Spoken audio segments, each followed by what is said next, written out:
கிட்டத்தட்ட 1600ஆம் ஆண்டுகள், 1700ஆம் ஆண்டுகள், 1800ஆம் ஆண்டுகள் இவைகளெல்லாம் நாம் சற்று கவனித்து பார்த்தா சர்ச் ஹிஸ்டரி, சபையின் வரலாறு, அதாவது ஐரோப்பா கண்டத்திலே ஆண்டவர் செயலாற்றிய விதம், அவைகளெல்லாம் நாம் கவனித்து பார்த்தால் அந்த காலகட்டத்தில் தான், அந்த 300 ஆண்டுகள் அந்த காலகட்டத்தில் தான் எஸ்பிஜி என்கிற ஒரு மிஷனரி சங்கம் உருவாக்கப்பட்டது.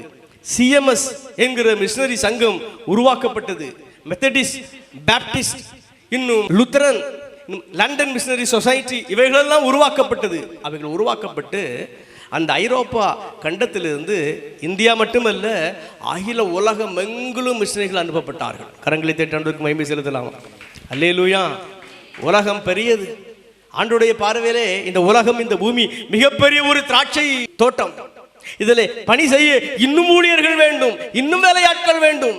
நான் சொன்ன இந்த 1600, 1700கள், 1800கள், இந்த 300 ஆண்டுகளிலே அங்கிருந்து உலகமெங்கிலும் சுவிசேஷம் அறிவிக்கப்பட வேண்டும் என்பதற்காக ஆண்டவர் செயலாற்றிய இந்த விதம், அநேக மக்களை சந்தித்த விதம், அவர்களை கொண்டு திராட்சை தோட்டத்திலே பணியமர்த்திய விதம், அவைகளெல்லாம் புத்தகத்திலே வாசித்து பாருங்க, மிகவும் அருமையாக இருக்கும்.